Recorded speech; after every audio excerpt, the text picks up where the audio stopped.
Today's presentation is entitled Celtic Fairy Lore, and it will be presented by my friend and next-door neighbor, so you better be nice to him. Gail Park will explore Celtic legends and lore about the fairy folk through storytelling and testimonials. And these fairies are not Disney confections with tiny wings and glitter wands. They are powerful beings of the natural world, who in the Celtic lands were highly respected and even feared. Belief in fairies' existence is not required to enjoy learning about the folklore surrounding them. Gail Park is a writer, artist, and mystic who has explored and practiced various forms of spirituality from an early age. Since 2000, she has studied shamanism and druidry with a special focus on ancient Celtic traditions.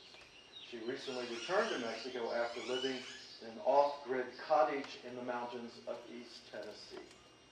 She's working on a book about the Wheel of Time and the Seasons, which is basically a Celtic version of a Native American medicine wheel.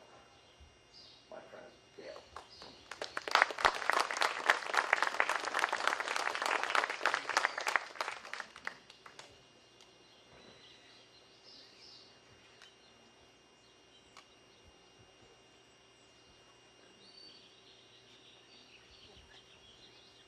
Is that right? Yeah, I hear you.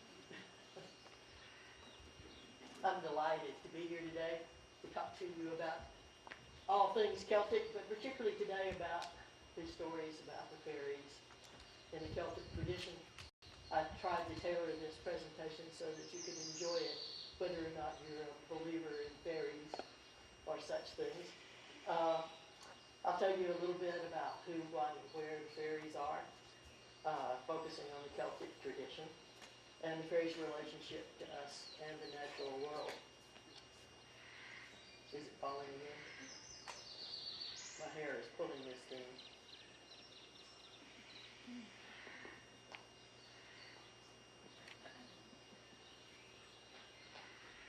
Or maybe it's my little cheeks.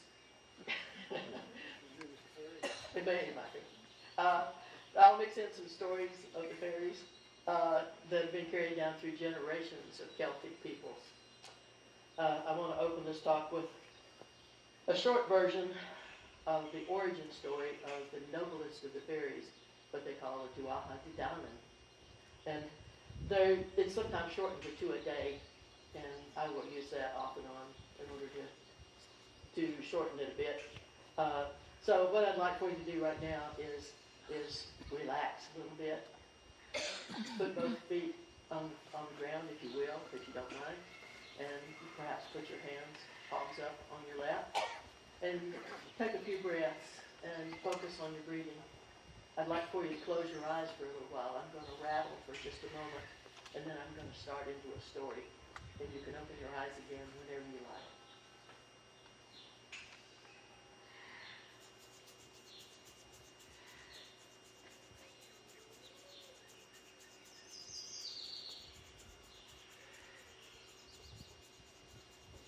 Long, long ago, when the earth was new, the land was hot and scarred with volcanoes. Fire bubbled up from the heart of the earth, and dark clouds of smoke and gas drifted across the parched land.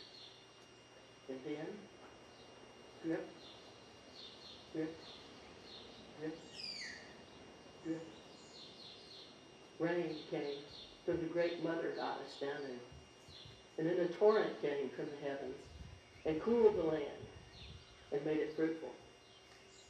From the land there rose up a mighty oak tree whose roots went deep, deep into the earth and whose branches stretched into the very heavens. From this oak tree there fell two acorns. One was named Bridget, or Breed, and her name means the exalted one. The other one was called the Dada, the Doida, or the Dada. And his name means the good God. Bridget and the Dada settled in a place in a wide river valley. The river later became known as the Danube after the mother goddess.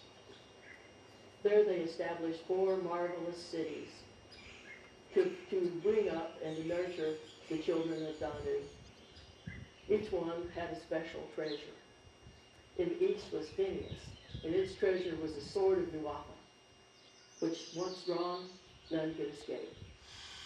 In the south was the spear of Lu, and it always found its target.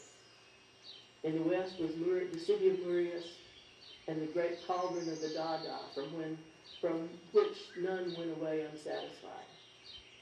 In the north, there was the city of Paulias, and it had the stone of fall, which would cry out when the true king stood upon it.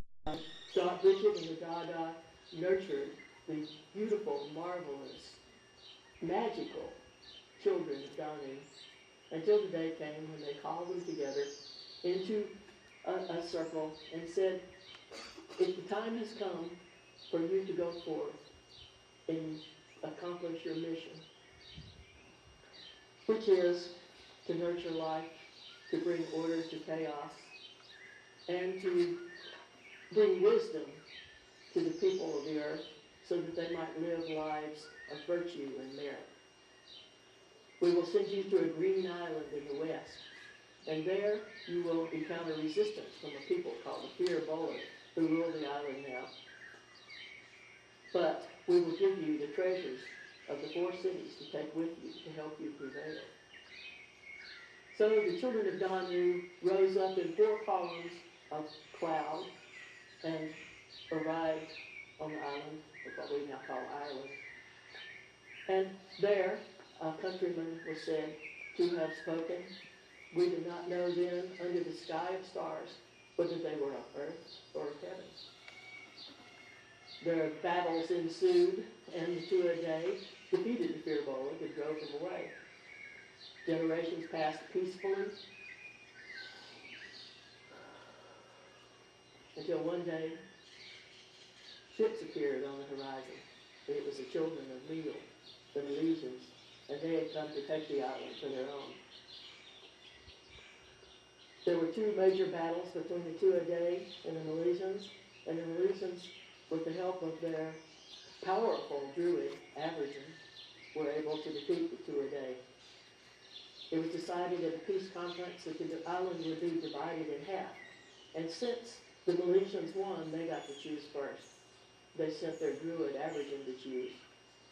And when he was asked which part of the lands that he wanted for his people, he said, the top half. So that only left for the Tuatha the lands underground.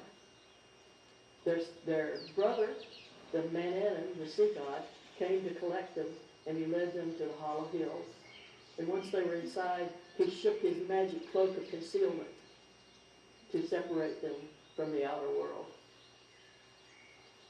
Over time, the Tuatha were not seen by mortals very often, so they began to be forgotten.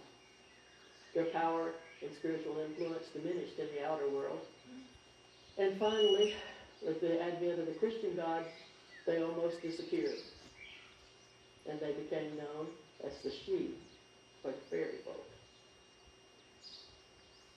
That story is a very abbreviated version of the origin story from an Irish manuscript called the Book of Invasions. Stories like this and poems and songs were passed down orally through seers and through families who had fairy contact over generations. And they're a large part of the body of the knowledge that we have about the ancient fairy faith. They called it the fairy faith back then. The Celts were largely an oral culture, so the Christian monks played a role in that they recorded many of these stories. And in some places you can see a little bit of a Christian influence where they might have just changed the story just a little, or maybe more than a little. We have no way of knowing. The old manuscripts and more recent folklore collections are main sources. The folklore collections, particularly Scottish minister Reverend Robert Kirk, who lived 1644 to 1692, American anthropologist W.Y. Evans Wentz, 1878 to 1965. The poet William Butler Yeats had a collection of fairy stories. And it was part of his nationalistic feeling. He wanted to preserve his traditions for Ireland. He lived 1839 to 1922, to give you an idea of the time slot we're talking about. And Lady Jane Wilde, who was Oscar Wilde's mother, collected a book of fairy stories as well. She lived in 1821 to 1896. I told you a bit about the two-a-day, the story, the origin story. They're examples of what might be called the old gods theory, which basically says that the deities of the old religion who weren't actually demonized were demoted into fairies, who were less threatening. Medieval Christians called the fairies fallen angels.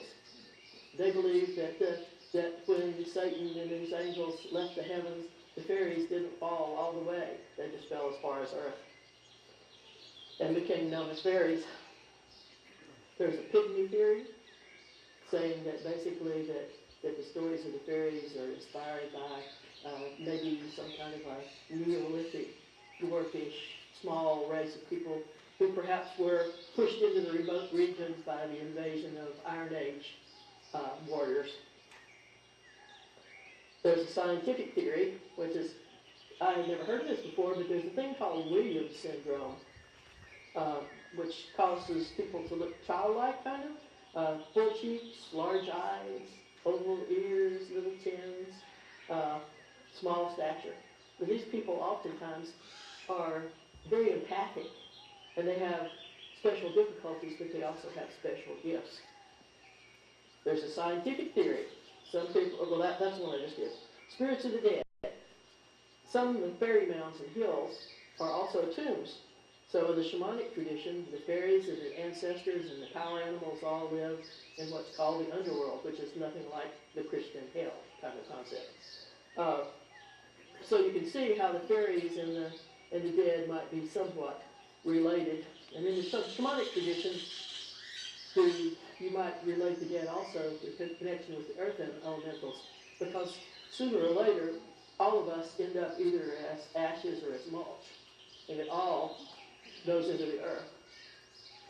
And there's the connection with earth elementals, which I'll talk about in a minute. There's the possibility, some people think they're aliens.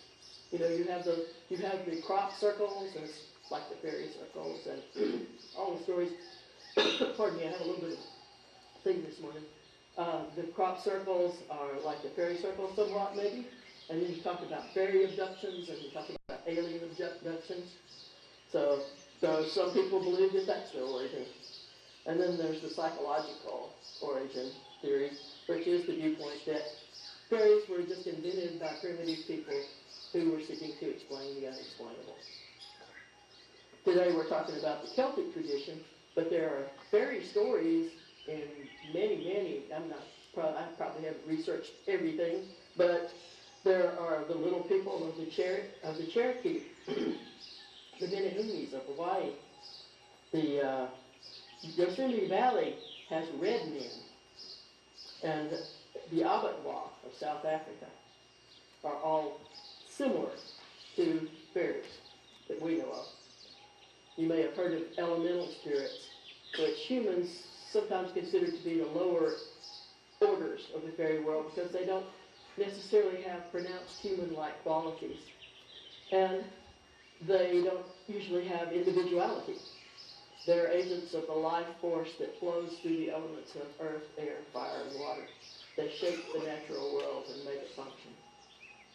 The concept of the four elements goes back as far as Plato, and probably much further in the shamanic traditions. Paracelsus, a Swiss-German philosopher, physician, botanist, astrologer, and many other things, personified the four elements by identifying each one with a king, who is the center of activity for each element. You could call them queens. It was a sexist age. Or, in my preference, you could see them as working as a pair. You could visualize them as somewhat like the queen of a beehive,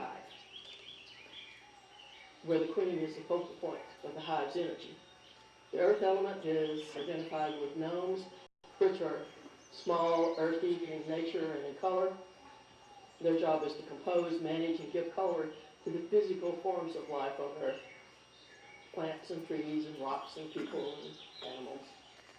The air element's king is Peralta. Sylphs are his workers. They can move freely since they aren't bound to any particular land formation, like trees or rocks. They can be tiny, or in the case of storm fairies, very large.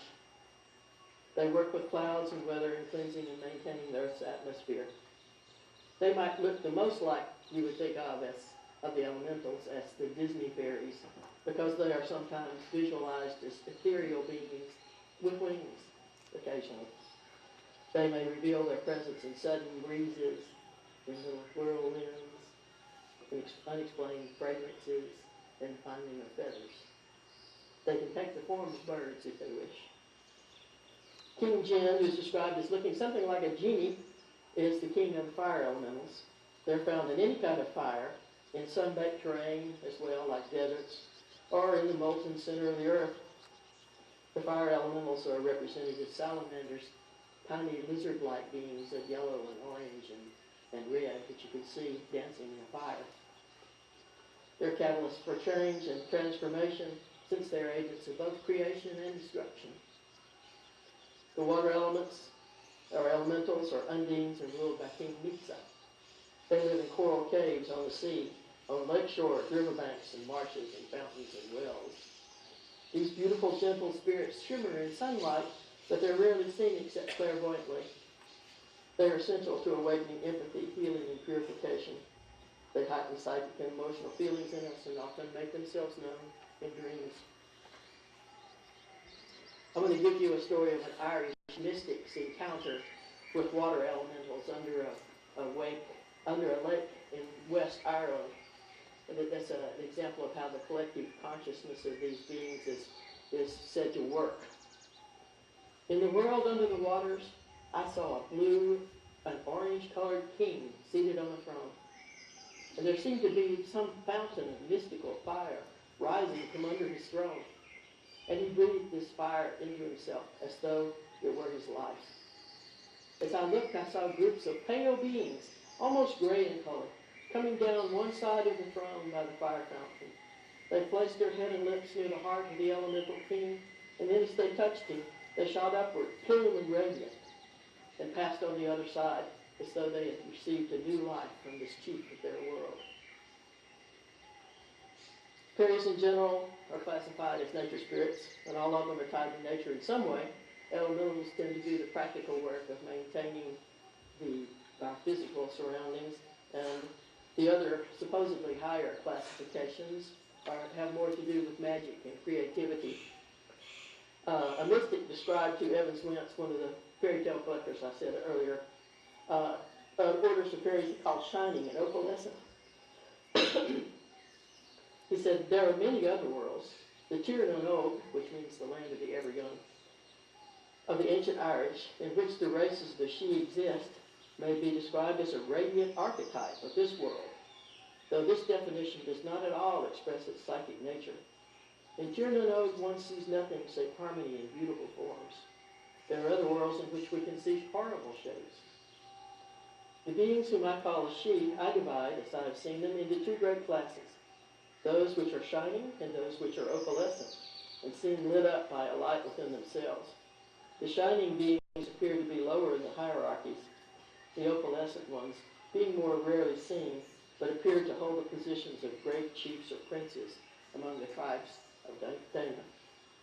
This mystic went on to describe the shining ones as human-sized mid-world beings and opalescent ones as heaven-world beings about 14 feet tall. He said in his vision, the opalescent beings, light seemed to stream out from them in every direction, and the effect on him was of extraordinary lightness, joyfulness, or ecstasy. In the Eastern traditions, these great beings have been called divas. They're credited with great powers in the natural world and are guardians of sacred sites. They can communicate telepathically with people. One notable example being in the gardens of Binghorn, where the divas taught the people there how to grow great vegetables, enormous vegetables, out of sandy soil. These fairies are She. This is from Reverend Robert Kirk. He said, these fairies are She they call the good people. are said to be of middle stature between man and angel. That's where the daemons thought to be of old. Of intelligent, fluidous spirits and light-changeable bodies like those called astral. Somewhat in the nature of a condensed cloud and best seen in twilight. These bodies are so pliable to the subtlety of spirits that agitate them that they can make them appear or disappear at pleasure. W.B. Yeats had a simple classification system for fairies. He said one classification was the solitary fae, which could be things like leprechauns and cuckoos and banshee and bogies and brownies. And only the brownies are usually friendly with humans. As a matter of fact, if you treat them well, you can get them to come and finish your household chores at night. The hive fairies sound to me like elementals. They move together like bees or ants, and therefore those things are sacred to them. And they're organized with one mind with a queen at the center. The stationary fairies are local spirits, the genii loci, of a particular place or area. They may be associated with a stone formation or a body of water, for instance, and they don't move from that location. If you want to contact or work with the spirits of an area, this is a great one to start with, because they can open the doors to other spirits or not. The trooping fairies, sometimes known as the gentry, which the two a day would be classified among, move along fairy tracks, and they vary in size and in temperament.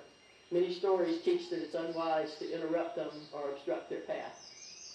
Here's a description of the gentry, the noble fairy folk, told to Evans Wentz by a mystic from County Sligo, Ireland.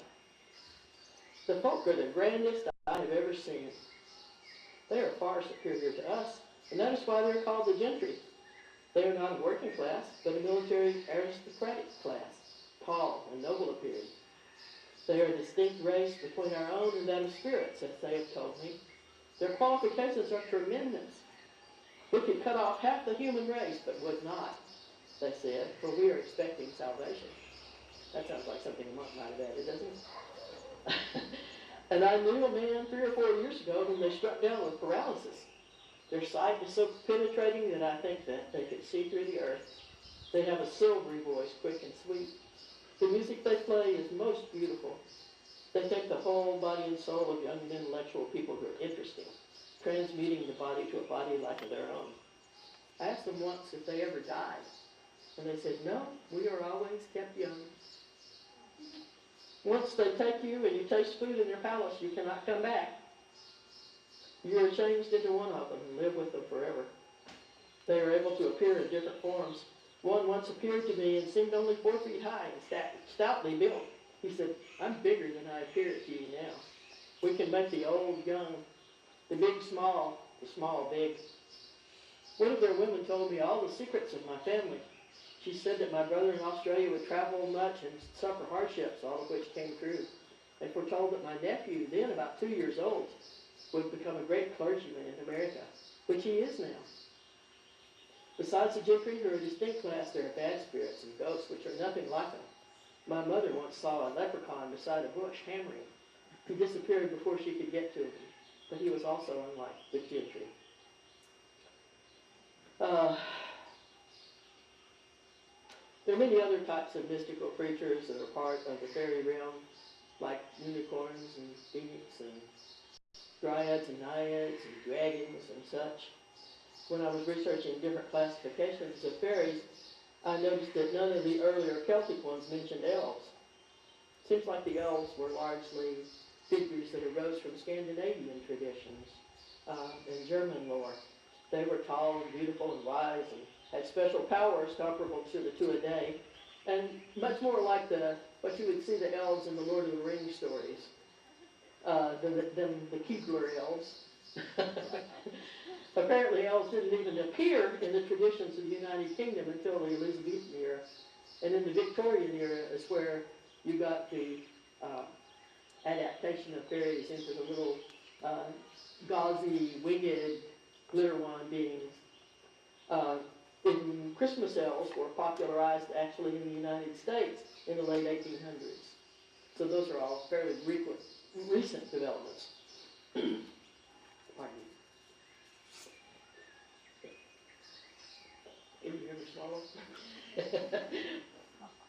Not all creatures, I said that, I think, are beautiful or benevolent. Giants, which in a lot of the Scandinavian lore are considered enemies of the gods, can represent an amplification of human energy. Trolls are large and territorial and fierce. I think the Hobbit portrayal probably is pretty close. Goblins are fierce and unfriendly to other fairies as they are to humans. They live underground, avoid bright light. They like to scare people. The pixies, particularly they have some interesting stories from Cornwall. They call them the piskies there, though. The pixies are small and childlike in appearance, but they like to play tricks. People would sometimes get lost in an area they were familiar with, and they would say they had been pisky-led. Fairies are notorious for being unpredictable, and their standards and rules are different from ours. In the old tales, they were more objects of fear than cutesy winged cherubs. The country folk wouldn't go out at night, particularly at times when the fairies were known to be abroad, like Beltane and Samhain and Silver Solstice, for fear of being abducted or harmed in some way. In one really creepy story, this man who's kind of a drinker and carouser was on his way home from drinking and carousing, and he heard these people talking behind him and sounded something being dragged. And he made some smart comments, kind of smarted off to the fairies a little bit. And to teach him a lesson, apparently what they were dragging was a dead man. And they attached this dead man to his back. His arms around his neck and his legs around his waist. And they told him that he had to carry it until he found an acceptable place to bury it. Well, that dead man whispering in his ear what was acceptable and what was not. It turned out he had to walk 26 miles, they say, carrying this dead person before it would finally accept the burial place he found. And the story says that after that, he was a changed man. Fairies wouldn't throw water out the door without shouting first because they were afraid of splashing passing fairies and making them mad. They believed that fairies could turn milk sour, they could make a cow go dry, they could make livestock sick or unproductive, and they could also give people bad luck or ill health. I'm sure you've all heard of changelings. That was one of the things that people feared the most, is that they would wake up one morning and their healthy baby in the crib would all of a sudden be kind of a shriveled, unhealthy, ugly little thing, when they believed that the fairies had come and exchanged their sickly baby for the country person's healthy baby. One scary Scottish story, and there are a lot of scary Scottish stories, and I don't know if that's because of the dourness of the Scots or the harshness of the landscape, but they have kelpies who would shapeshift into the form of a horse and lure people onto their back, and then they dash into the ocean and drown them. On the upside, fairies have a history of granting gifts. Music, prophecy, poetry, magic, healing, and joy, which they gave me. I have a story for you about a man who was granted the tongue that cannot lie, the gift that gives prophetic sight, utterance, and words of great power in poems and ballads and songs and other inspired orations. Thomas the Rhymer was originally a ballad, but since it's written in Old Scottish, I'll share it as a story. The title character was thought to be based on a real person, a Scottish laird and poet who was born in 1220 and lived in Warwickshire, Scotland. He is said to have become a great bard after a sojourn in the fairy realm. This is his story. One evening, Thomas was walking along the river when he heard behind him the tinkling of bells.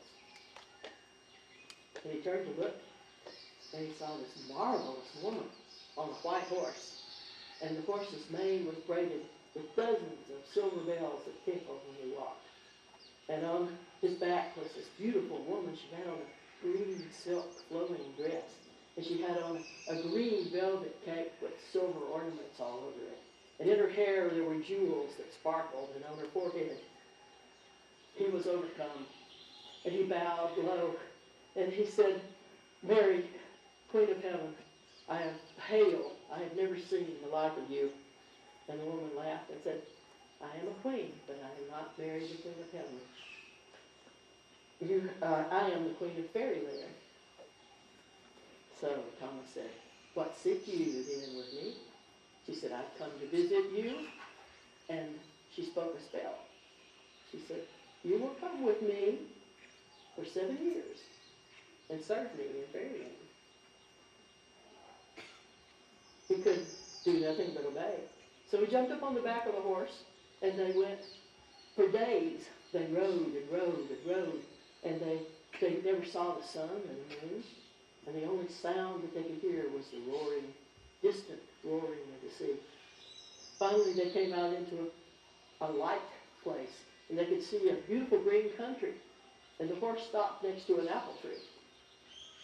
The Queen of Fairyland picked an apple, and she says, Thomas, with this apple, I'm going to give you a gift of true speech, which means you will be able to prophesy truly and speak truly and beautifully, and you will come to be known as True Thomas. So Thomas ate the apple, and he followed the queen to her palace in Fairyland and lived there 7 years. But it seemed to him it's only 7 hours.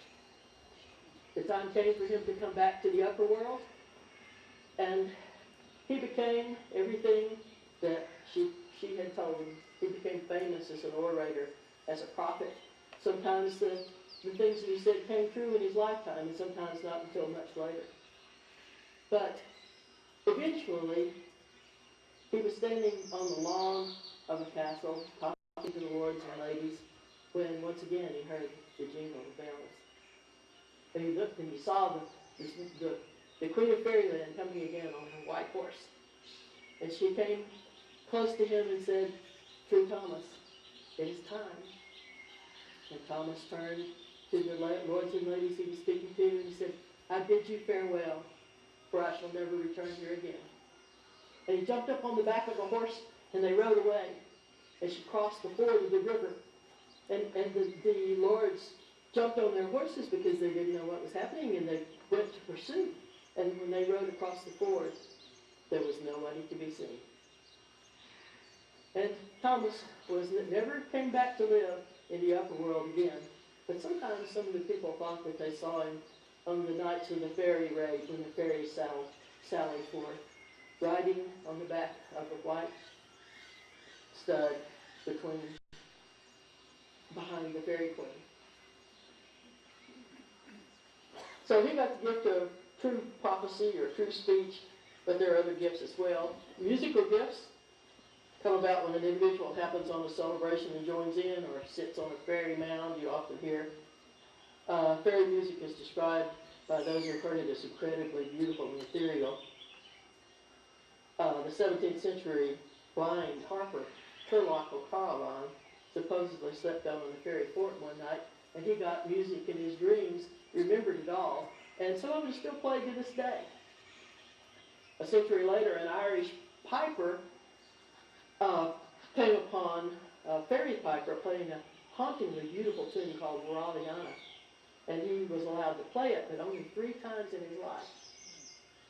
So he kept to that agreement until he was in a really important national competition, and he decided to chance it, and he played it a 4th time to secure the win. He did win, but when they put the wreath on his head, he dropped dead on the stage.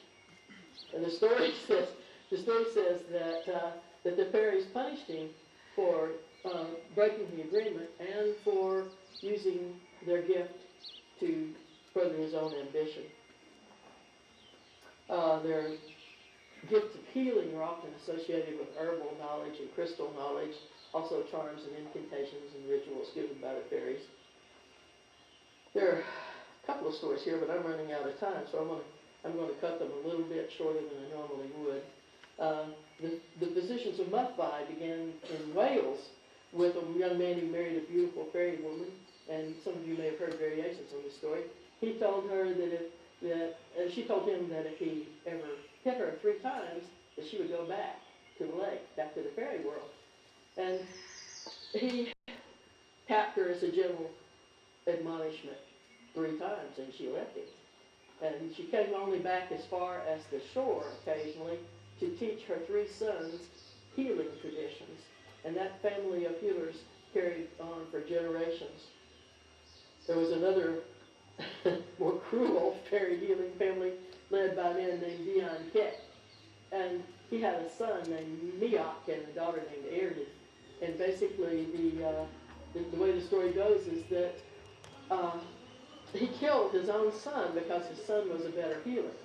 And on his grave, the daughter went to visit him on his grave, and there were herbs planted in such a way that you could tell which herb applied to what part of the body. And she was laying them out on her cloak when her jealous father came by and shook the cloak. Fairies also can bestow magical gifts such as shape-shifting, second sight, cursing, blessing, and glamour. Glamour is the creation of illusions. But the stories that teach you if you deal with the fairies, you should be certain to understand the terms and be prepared to live by them. A friend of mine has a plaque in his garden, which I would love to have in my life. It says, "Don't mess with the fairies." Good motto. William Kirk, one of the collectors of fairy lore that I referred to earlier, was believed to have been taken by the fairies at the end of his life. And I'd like to end this with a little poem that was written in his honor by a friend of his called Andrew Lang. And it's called The Fairy Minister. People of peace, a peaceful man, well worthy of your love was he, who while the roaring Garry ran red with the blood of Dundee, while coats were turning, crowns were falling, wandered along his valley still, and heard your mystic voices calling from fairy knoll and haunted hill. He heard, he saw, he knew too well the secrets of your fairy clan. You stole him from the haunted dale, who nevermore was seen of man, and now far from heaven and safe from hell, unknown of earth, he wanders free. Would that he might return and tell of his mysterious company. For we have tired the folk of peace, no more they tax our corn and oil. Their dances on the moorland cease, the brownie spits his wonted toil. No more shall any shepherd meet the ladies of the fairy clan, nor are there deathly kisses sweet on lips of any earthly man. And half I envy him, who now, clothed in her court's enchanted green, by moonlit loch or mountain's brow, is chaplain to the fairy queen.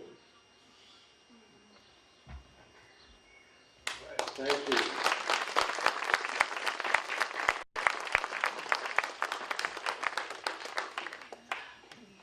That was a delightful presentation. Oh, thank you. This is we have about 10 minutes for the fairies are here. Obviously, I was going to say. Did you see the butterfly? No, I was... Monarch butterfly that was going around? Excellent. There you go. Winged ones. So if you have a question, please raise your hand, and David or Sergio will come to you with a microphone. Here's our first question right here. Ms. Margaret.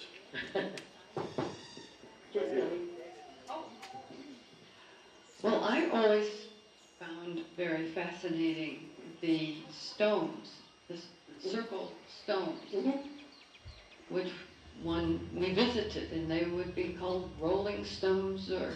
Dancing stones. Yes, they moved by themselves, supposedly. Can you comment on those? Well, I've never seen them do it, but but I can imagine it. They call Stonehenge, sometimes they call the dancing giants, I think. So I think that it's hard for us to really take in how something as solid and material as that can dance. But I think what you have to do is loosen your focus a little bit. It's not like that you have to. I'm actually, you're probably not going to believe this, but I'm a pretty practical person. But I'm able to loosen my hold on these things, so that it's not like I'm looking for fairies everywhere I go, or thinking of them all the time, or anything like that. But if you can loosen your focus a little bit, it's like you can see into other dimensions. And I personally believe that there are many dimensions. I don't know, if you get into quantum theory or something like that, you might be talking about parallel universes or string theory or something like that. And for me, fairies are one of the inhabitants. I don't know if probably they were seeing through kind of into another dimensional sort of a dance.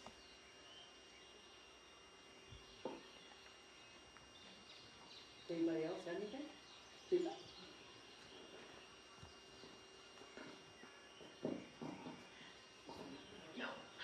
I don't know if it's a question, but it strikes me that the beginning meditation of the Mary Oliver poem is so much like the Between the Worlds. The deer, were they there, were they not there? The fairies, it's poetry all. And I appreciate that aspect very much. Do you have any comments about relation to anything else about poetry? You've touched on that. I thought that was an interesting thing that you just said to me. I was thinking about it. I thought, yeah, I believe that everything is connected. You know, it's not like we're separate from this marvelous tree, which you would do well to pay attention to. The poetry, I think, springs from an interior place and a kind of a connection to something larger, you know, the collective unconsciousness, the Akashic records, whatever you would like to call it. But I think of it as more of a connection that flows between worlds. I have a question. Yeah. Some of us are Appalachian in background, and I'm wondering how much of your own experience growing up influenced your thinking today about Celtic lore. I was always in love with nature. My first experience of God was in nature. You know, the teachings, my family didn't go to church much. My father wasn't fond of it. But when I first really became aware of the feeling or experience what God might be like, I was standing on a mountain looking down into this little valley, and it was like I could see into another level. And I was kind of blown away by that. I think I was 15 at the time or something like that. And from then on, I was a searcher.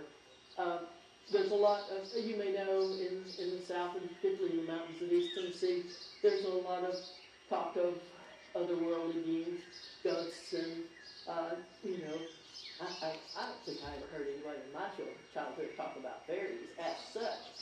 But I was always aware of spirits and of things in other dimensions, and particularly as came from nature. I've read quite a bit about, well, I've read some about some of the old traditions of the healers in the mountains and the storytellers and all that. And I think that probably did influence me, although I don't know if it was conscious. But I can't think of any particular time when I was younger. But when I was living in the mountains of East Tennessee this last time, when I went up to live in the off-the-grid cottage, I built the fairy altar there, and I had my lawnmower men complained all the time because my grass grew so much faster than my neighbors just a few 100 yards down the hill, something like that, and it just everything would just explode in growth, and so I think later I started studying shamanism in about the year 2000, and druidry sometime after that. And when I started studying druidry, I started tuning in more to that sort of thing. Although the first experience that I ever had when I really recognized fairies was in California. I bought a house and the yard was full of flowers.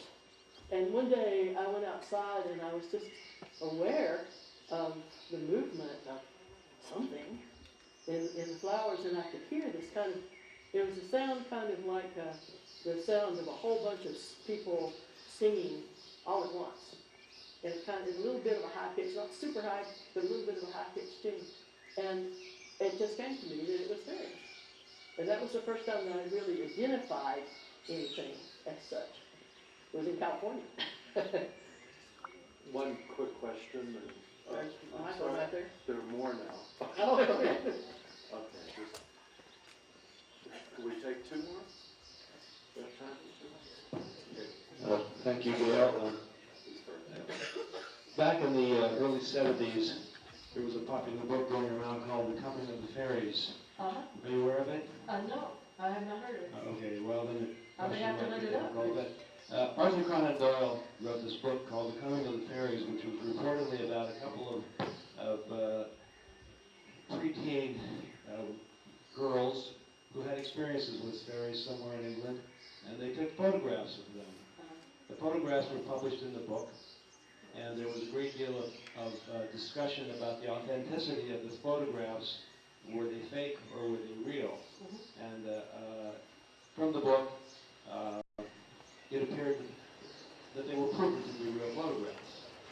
So this went on for years, and there were discussions about it. And then, not all that long ago, a few years ago, I remember reading an article by Arthur Conan Doyle or about him, who said they were in fact fake. So I've always wondered, were they, and was he just saving face by saying they were fake? But since you're not familiar with it, I was going to ask you if you had any particular opinion about it. I have seen something similar to what you usually see in the photographs, like balls of light. That's what they usually come out looking like, the ones that I've seen. I was living in Sedona, Arizona, where I was doing readings and healing work and such, and I went out on the Bell Rock, which has a alien connection. And as I was coming back down from Bell Rock, I saw this bush, and it had all these globes of light on it. And they were not big, but they were glowing. And I went, whoa! And I thought, and I walked a little bit closer, and I was standing there looking at it, and there was a bush right here, and a little bird came and sat right there next to me. And I feel like that was, a visit. All right, one more question, and a quick response. Quick response. A quick response. If I can.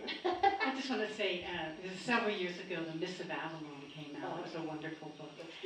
And much of it was really awakened me to recognition that there was a realm that was very close to us. But when the age of reason came along and we began to develop our minds, much of the reasoning, the need for scientific proof, that need to prove things disappears.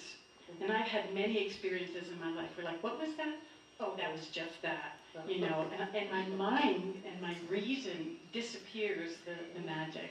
And so, as you were saying, when we loosen ourselves, I have found the miracle of my life enhanced by loosening, not having to reason with everything. I think it's, I think of it like, when someone speaks to me like I'm crazy or something like that, I just think, you're just a little bit more limited than I am.